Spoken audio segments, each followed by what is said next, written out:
sebelum saya masuk kelas, saya mau bertanya sedikit. Hari ini Budi mau mengajar apa dan di kelas berapa? Ya, hari ini saya akan mengajar tentang keseimbangan ekosistem mata pelajaran IPAS kelas 5. Siswanya berapa? 39. Siswanya 39. Kemudian tujuan dari pembelajaran ekosistem ini nanti dengan berdiskusi kelompok, siswa mendiskusikan penyebab perubahan suatu kondisi alam. Kemudian tujuan yang kedua, dengan mengamati gambar yang ada, siswa mampu memahami, menjelaskan, dan menjawab usaha manusia untuk menjaga keseimbangan ekosistem. Yang ketiga, dengan mengamati lingkungan sekitar sekolah, siswa mampu mengidentifikasi komponen-komponen ekosistem. Dan tujuan yang keempat, dengan memahami peran antar makhluk hidup dan kelangsungan mereka dalam sebuah ekosistem, siswa mampu membuat poster fotografis tentang ekosistem dan mempresentasikan hasil kerja mereka dan menjelaskan di depan dengan percaya. kemudian ini nanti kan Putri sudah menggunakan kurikulum merdeka ya? Iya. Nah, pastinya RPT-nya ini dibuat diferensiasi, kemudian apalagi KSE. KSE dan diferensiasinya diberdasarkan Disiplin positif. disiplin positif. Ya. Nanti diferensiasinya yang akan dimunculkan apa ini? Ini nanti yang akan saya munculkan itu diferensiasi konten dan produk. Nanti dalam konten nanti ya siswa bisa mencari sumber belajar melalui internet, YouTube, dan produknya juga diferensiasinya itu berdasarkan gaya belajar mereka. Itu ada yang melakukan inquiry dan ada yang juga kemudian membuat menyelesaikan LK, dan ada juga yang membuat konten bisa poster maupun infografis. Jadi ini menyebutkan kalau anak-anak bisa mengakses lewat YouTube, memang kalau sudah kelas atas itu penggunaan app-nya sudah bisa. Iya. Kemudian budaya positif apa yang akan dimunculkan?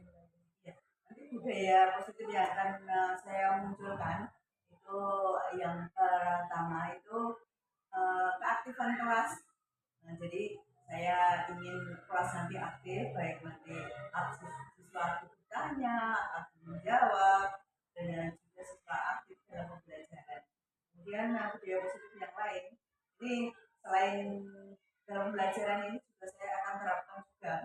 Saya akan mengajarkan anak bagaimana membuat kondisi kelas itu nyaman, kondusif, dengan menjaga ketenangan dan juga kebersihan kelas. Berarti budaya positif yang sekarang yang KSE-nya ya? Ya. KSE nanti ada manajemen diri dan juga kesadaran diri yang akan saya munculkan.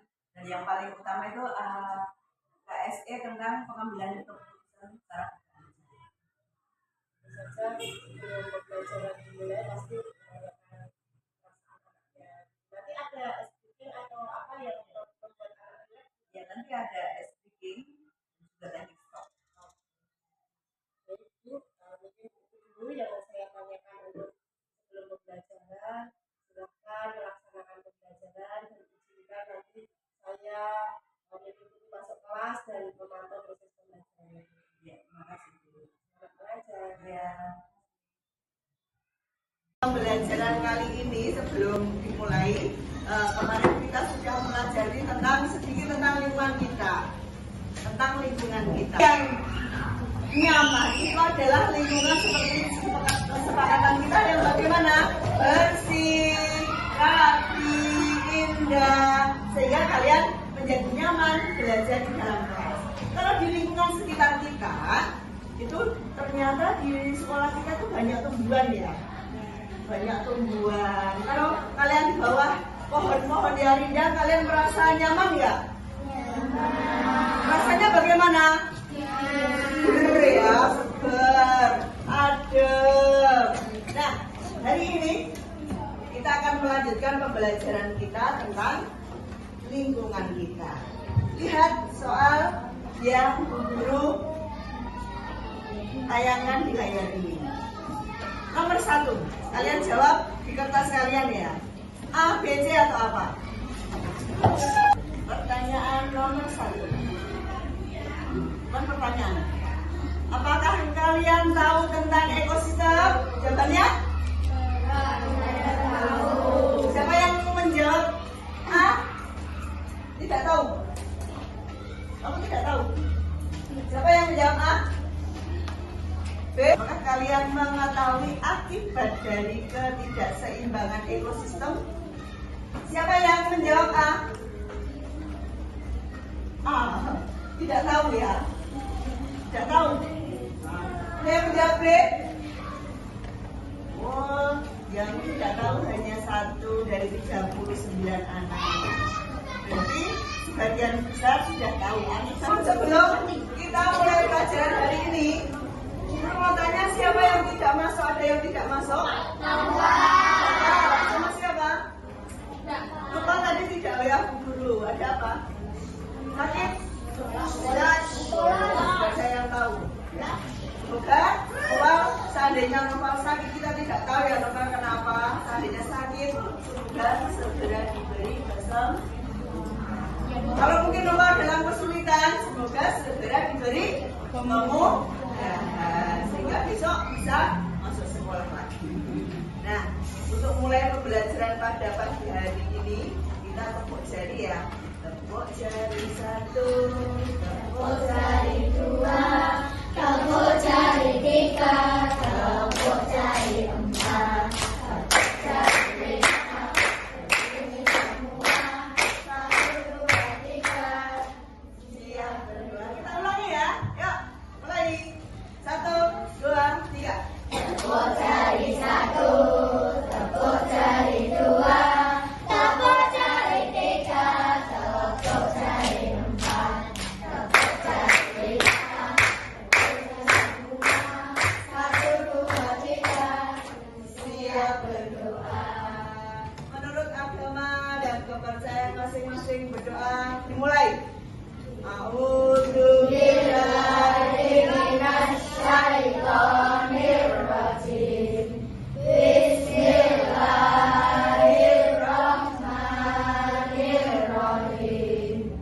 Raditu billahi rabban wa bil islami dinan wa bil muhammadin nabiyyan wa rasulan. Rabbi zidni ilma warzuqni fahma. Amin.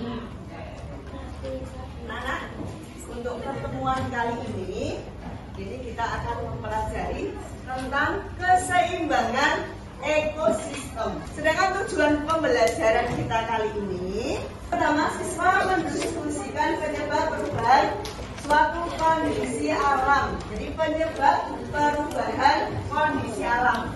Yang kedua, dengan mengamati gambar, siswa mau memahami, menjelaskan, dan menjawab usaha manusia untuk menjaga keseimbangan alam. Dan yang ketiga, dengan mengamati lingkungan sekitar, siswa mau mampu mengidentifikasi komponen-komponen penyusun ekosistem. Kemudian, untuk tujuan selanjutnya, dengan memahami peran antar makhluk hidup bagi kelangsungan hidup mereka di dalam sebuah ekosistem, siswa mampu membuat poster atau grafis tentang ekosistem, kemudian mempresentasikan hasil kerja kalian di depan kelas dan menjelaskan dengan percaya diri. Nanti kalian setelah selesai nanti akan mempresentasikan tujuan pada hari ini. Dan perhatikan gambar ini. Apa yang kalian rasakan? Panas? Ini ada tumbuhannya enggak? Warnanya apa? Hijau. Kalau kalian melihat pemandangan yang hijau-hijau seperti ini, rasanya bagaimana? Seger, sejuk, adem. Kemudian berubah menjadi seperti ini. Perumahan padat penduduk bukan lagi tumbuhan yang ditanam, tetapi semen yang ditanam. Banyak bangunan-bangunan yang ditanam. Kira-kira kalian bandingkan antara gambar 1 dan 2. Yang 1 yang hijau tadi, kemudian gambar ini. Ketika kalian siang jalan-jalan di sini, di banyak perumahan di sini, wah, kira-kira udaranya sejuk nggak di sini? Nah, kenapa seperti itu? Dibandingkan dengan gambar yang nomor 1 sebelum ada pembangunan. Nah, seperti ini. Nah, before dan after. Dulu lahannya hijau. Ketika kita menghirup di bawah, berteduh di bawah pohon, rasanya segar. Kalau perumahan seperti ini, nah ini mesti lingkungannya menjadi panas. Karena apa? Tumbuhan itu adalah penghasil oksigen. Tumbuhan itu diibaratkan sebagai paru-paru dunia. Jadi kita harus, meskipun di rumah kita, lingkungan rumah kita, pekarangan kita itu sempit, kita harus selalu berusaha untuk menanami meskipun lingkungan itu sempit. Dengan Ya, untuk Abi, tidak ada satupun komponen dalamnya yang rusak. Begitu ya, Kapten? Ya, Anda coba lihat di taman ini. Sudah lihat? Ya, di taman ini hewan-hewan dan tumbuhan di sini saling melengkapi betul. Betul, Kapten. Nah, jika salah satu dari hewan atau tumbuhan yang ada di taman hilang dari ekosistem taman ini, Maka terjadi ketidakseimbangan ekosistem, Kapten. ya, ketidakseimbangan ekosistem dapat terjadi apabila salah satu komponen pada ekosistem tersebut rusak. Kerusakan pada ekosistem dapat terjadi secara alami maupun akibat perbuatan manusia. Ya, betul sekali. Kerusakan ekosistem secara alami dapat berupa bencana alam, misalnya gunung meletus, badai, banjir. Kegiatan manusia dapat mempengaruhi keseimbangan ekosistem. Mengenai Kapten, kegiatan yang memanfaatkan tumbuhan secara berlebihan dapat merusak keseimbangan ekosistem. Ya, jika terus dimanfaatkan berlebihan, maka akibatnya jumlah tumbuhan menjadi berkurang. Dan kelompok kinestetik dan visual, silakan amati sekolah kita. Nah, ini hidup, iwak hidup.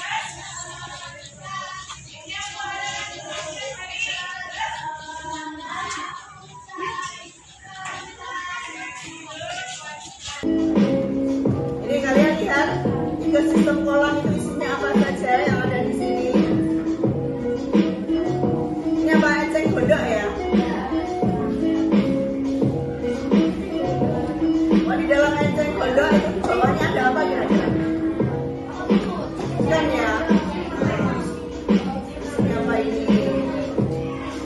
Lumut.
kelompok kinestesi ada 3 komponen ekosistem. Yang lain ekosistem kolam. Yang lain diam dulu. Kebun dan taman. Ada faktor atau komponen biotik dan abiotik yang sudah dibacakan teman tadi. Mungkin kalian ingin menambahi di antara komponen yang sudah dibacakan temanmu. Tidak ada. Untuk itu kita beri aplaus untuk kelompok kinestesi. Tepuk tangan.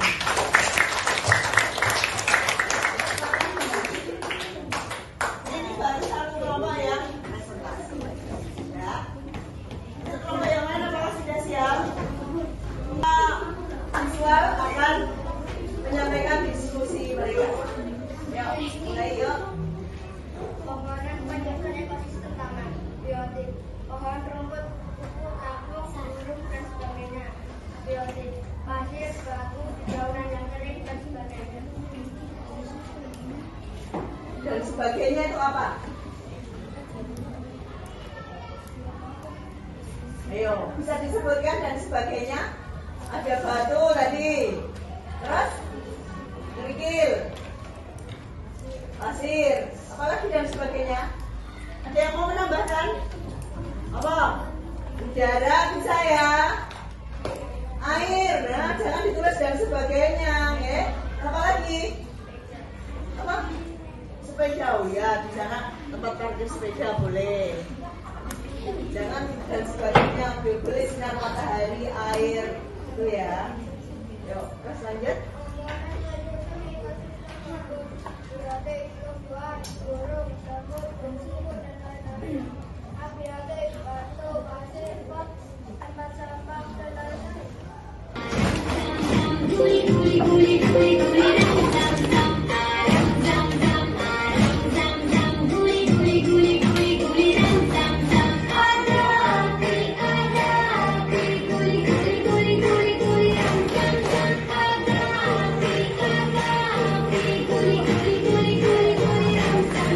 Semua bisa bukan mana. Tarik nafas, saya hitung sampai hitungan 5 ya. Siap? 1. Tarik nafas, melalui hidung. 2, 3, 4, 5. Tahan. 1, 2, 3. Hembuskan melalui mulut. 1, pelan-pelan. 2. Ekosistem laut.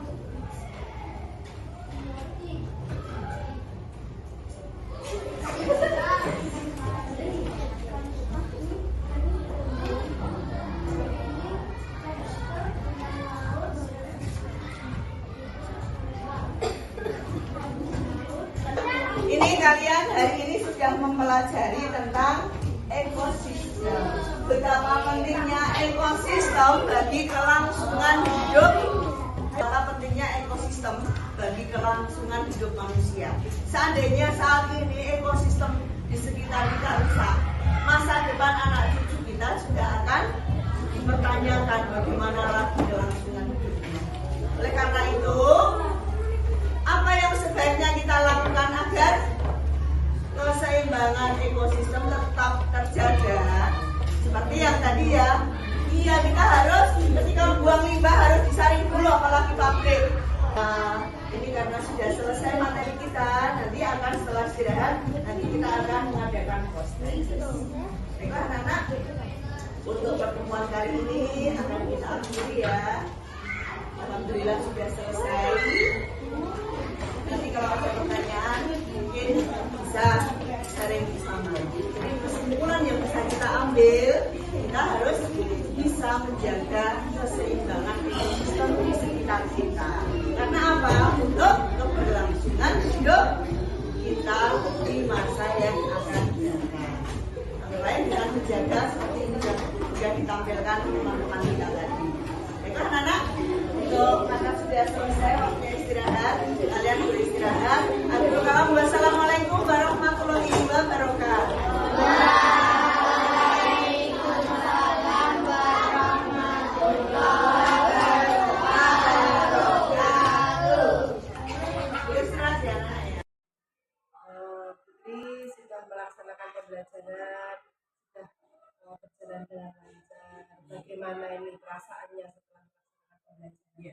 Alhamdulillah Bu, ini setelah selesai kita pembelajaran diferensiasi ini merasa lega.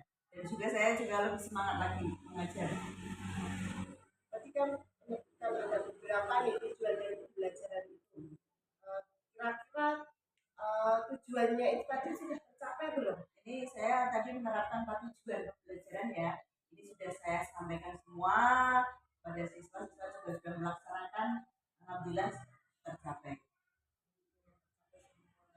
Ya, berdasarkan 3 fokus pengembangan di kelas ya Bu ya, yang telah dilaksanakan. Kira-kira gimana anaknya setelah dengan metode-metode yang dilaksanakan tadi? Ya. Ini dengan menggunakan metode yang saya lakukan yaitu inquiry dan juga diskusi, ini ternyata anak-anak juga lebih semangat, lebih senang, lebih menikmati, dan juga tujuan pembelajaran ini alhamdulillah bisa tercapai. Luar biasa sekali. Jadi dengan pembelajaran yang interaktif tadi anak-anak menjadi lebih senang, lebih menarik, tentu saja materi pembelajarannya lebih mudah dipahami oleh anak seperti itu ya. Jadi kemudian dengan tadi kan disebutkan mau memunculkan diferensiasi produknya ya. Kira-kira dengan pembelajaran yang telah diterapkan, produknya ini sudah sesuai dengan minat anak atau belum? Ya, saya kira sudah. Sebelum mulai pembelajaran saya sudah melakukan tes diagnostik. Ini untuk menentukan gaya belajar siswa. Itu ada kinestetik, visual, audiovisual, dan juga auditori. Nah, dengan begitu saya bisa melakukan diferensiasi produk. Itu untuk kelompok kinestetik dan juga visual. Jadi saya menerapkan strategi belajar sendiri, yaitu anak-anak dengan kelompok gaya belajar seperti itu. Mereka mengamati lingkungan sekitar, kemudian mencatat komponen-komponen penyusun ekosistem yang mereka temui, kemudian memilah mana yang biotik dan abiotik, kemudian dituangkan dalam lembar kerja yang sudah saya siapkan. Kemudian yang auditori dan audiovisual ya, ini saya menerapkan strategi pembelajaran itu mendiskusi dengan melihat video-video, melihat konten-konten yang berhubungan dengan ekosistem. Kemudian untuk laporannya itu mereka membuat poster, boleh membuat infografis. Ini saya kira sesuai dengan minat dan bakat mereka. Bagus sekali Bu. Tadi saat pembelajaran saya juga melihat anak-anak itu keluar kemudian mencari ekosistem yang mereka amati ya. Jadi anak-anak bisa mengamati secara langsung keadaan ekosistem di lingkungan sekolah. Kemudian rencana atau tindak lanjut berikutnya apa nih dengan pembelajaran tersebut? Iya, ini meskipun tadi saya sudah maksimal melaksanakan pembelajaran, tapi ternyata juga masih ada kelemahan. Antara lain ini banyak. Memang untuk siswa aktif, tapi ada beberapa siswa yang kurang aktif juga. Jadi saya ini rencana tidak lanjut ini selanjutnya itu meningkatkan keaktifan murid itu menjadi prioritas perbaikan pembelajaran. Kemudian yang kedua, pelaksanaan asesmen evaluasi itu harus dilakukan untuk memperbaiki pembelajaran agar menjadi lebih maksimal. Kemudian kesimpulan dari pembelajaran tadi ini Iya. Ternyata pembelajaran diferensiasi KSP dan juga menerapkan disiplin positif memang perlu dan harus dilaksanakan oleh semua guru baik kelas rendah maupun kelas atas.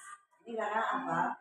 Ini dengan pembelajaran yang berpihak pada murid ini kita bisa menentukan mana siswa yang berpotensi dalam bidang apa, kita bisa mendeteksi hal-hal seperti itu.